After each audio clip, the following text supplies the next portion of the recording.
ఒకప్పుడు టాలీవుడ్ గోల్డెన్ లెగ్గా వెలిగిన పూజా హెగ్డే ఈ మధ్య కాలంలో వరుస ఫ్లాపుల్లో కొట్టుకుపోతోంది.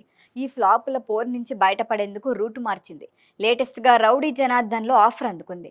హీరోయిన్ గా కాదండోయ్, స్పెషల్ సాంగ్ లో. ఆ అప్డేట్లు ఈ వీడియోలో చూద్దాం.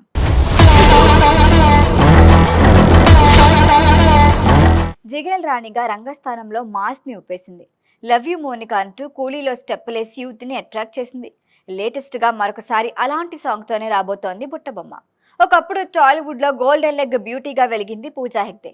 ముకుంద సినిమాతో టాలీవుడ్ లో అడుగుపెట్టిన పూజ తక్కువ సమయంలోనే స్టార్ హీరోలతో వరుసగా సినిమాలు చేసి టాప్ హీరోయిన్ గా ఎదిగింది. అల్లు అర్జున్ తో అలవైకుంఠపురంలో, డీజే మహేష్ తో మహర్షి, ఎన్టీఆర్ అరవింద సమేతతో సూపర్ హిట్స్ అందుకుంది. ఆ తర్వాత వరుస ఆఫర్లు క్యూ కట్టాయి. రాధేశ్యామ్, ఆచార్య ఆశించిన స్థాయిలో సక్సెస్ అందివ్వలేదు. ఆ తర్వాత కూడా పూజ నటించిన సినిమాలన్నీ ఫ్లాప్ కావడంతో మళ్ళీ ఐరన్ లెగ్ అనే ముద్ర పడింది. హీరోయిన్ గా ఛాన్సులు తగ్గటంతో రూటు మార్చడం బెస్ట్ అని డిసైడ్ అయింది బుట్టబొమ్మ. స్పెషల్ సాంగ్స్ లో స్టెప్పులేస్తూ మూవీ సక్సెస్ లో భాగమవుతోంది.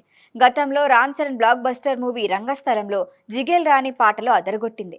రజనీకాంత్ కూలీలో మోనికా సాంగ్ కూడా బాగా ట్రెండ్ అయింది. F3లోనూ లైఫ్ అంటే ఎట్లా ఉండాలా అని స్టెప్పులేసింది. హీరోయిన్ గా ఫ్లాప్ అయిన ఈ సాంగ్స్ ఆమె కెరియర్ కి కొంత రిలీఫ్ అనే చెప్పాలి. ఇప్పుడు లేటెస్ట్ గా మరొక స్పెషల్ సాంగ్ ఆఫర్ అందుకుంది. అది కూడా క్రేజీ మూవీలో కావటం విశేషం. టాలీవుడ్ వర్గాల నుంచి అందుతున్న సమాచారం ప్రకారం విజయ్ దేవరకొండ లేటెస్ట్ మూవీ రౌడీ జనార్దన్ లో స్పెషల్ సాంగ్ చేస్తోంది. రవికిరణ్ కోలా దర్శకత్వంలో దిల్ రాజు నిర్మిస్తున్న ఈ సినిమాలో కీర్తి సురేష్ హీరోయిన్. విజయ్ దేవరకొండతో కీర్తికి ఇదే ఫస్ట్ మూవీ. ఇందులో ఒక స్పెషల్ సాంగ్ ఉందని, అందులో పూజా హెగ్డే స్టెప్పులేస్తుందని talk. Mass masala song composing కూడా ఆల్రెడీ పూర్తయిందట. త్వరలోనే భారీ సెట్ వేసి షూట్ చేస్తారని తెలుస్తోంది. విజయ్ ఎనర్జీకి పూజా గ్రేస్ యాడ్ అయితే స్పెషల్ సాంగ్ థియేటర్లో దుమ్ము లేపటం ఖాయమంటున్నారు రౌడీ ఫ్యాన్స్. ఒకప్పుడు స్టార్ హీరోలతో వరుసగా సినిమాల్లో నటించిన పూజా హెగ్డే కెరియర్ ఇప్పుడు ఊహించినంత డౌన్లో ఉంది. వరుస ఫ్లాపులు ఆమె మార్కెట్ను దెబ్బతీశాయి.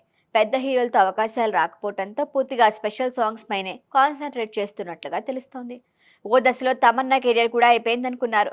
ఆ సమయంలో స్పెషల్ సాంగ్స్ చేస్తూ మళ్ళీ హీరోయిన్ గా జోరు పెంచింది మిల్కీ బ్యూటీ. ఇప్పుడు ఇదే రూట్లో వెళ్తోంది బుట్టబొమ్మ. మరి రౌడీ జనార్దన్ మూవీ తర్వాత పూజా ఈజ్ బ్యాక్ అనిపించుకుంటుందేమో చూద్దాం.